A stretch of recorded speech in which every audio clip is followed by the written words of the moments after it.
عورت آخر چاہتی کیا ہے؟ ایک عالم پازل ٹائپ کے بندے کو پھانسی لگنے والی تھی۔ وقت کے راجا نے کہا کہ میں تمہاری جان بخش دوں گا اگر تم میرے ایک سوال کا صحیح جواب بتا دو گے تو۔ سوال تھا کہ عورت آخر چاہتی کیا ہے؟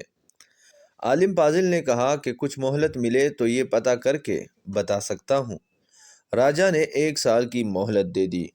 عالم بہت گھوما، بہت سے لوگوں سے ملا، مگر کہیں سے بھی کوئی تسلی بخش جواب نہیں ملا۔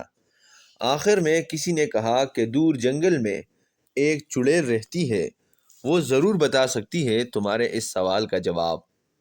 عالم اس چڑیل کے پاس پہنچا اور اپنا سوال بتایا۔ چڑیل نے کہا کہ میں ایک شرط پر بتاؤں گی، اگر تم مجھ سے شادی کرو گے تو۔ عالم نے سوچا کہ صحیح جواب کا پتہ نہ چلا تو جان راجا کے ہاتھوں بھی تو جان جانی ہے، اس لیے شادی کے لیے رضامندی ہی بہتر ہے۔ شادی ہونے کے بعد چڑیل نے کہا کہ چونکہ تم نے میری بات مان لی ہے تو میں نے تمہیں خوش کرنے کے لیے فیصلہ کیا ہے کہ میں 12 گھنٹے تک چڑیل اور 12 گھنٹے تک خوبصورت پری بن کر تمہارے پاس رہوں گی۔ اب تم یہ بتاؤ کہ دن میں چڑیل رہوں یا رات کو۔ اب اس بیچارے نے سوچا کہ اگر یہ دن میں چڑیل ہوئی تو دن نہیں گزرے گا، اور رات میں ہوئی تو رات ڈر ڈر کر گزرے گی۔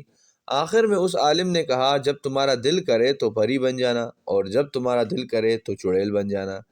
یہ بات سن کر چڑیل بہت خوش ہوئی اور اس نے خوش ہو کر کہا کہ چونکہ تم نے مجھے اپنی مرضی کی چھوٹ دے دی ہے تو میں ہمیشہ ہی پری بن کر رہا کروں گی۔ پھر چڑیل نے کہا کہ راجا کی طرف سے تم سے کیے گئے سوال کا جواب بھی یہی ہے۔ عورت ہمیشہ اپنی مرضی ہی کرنا چاہتی ہے۔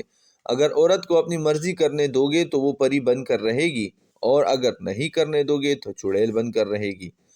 نوٹ: شادی شدہ لوگ اپنی باقی زندگی کا فیصلہ خود کر لیں کہ زندگی کیسے گزارنی ہے، پری کے ساتھ یا پھر چڑیل کے ساتھ۔ فیصلہ آپ کا، میرا فرض تھا سمجھانا۔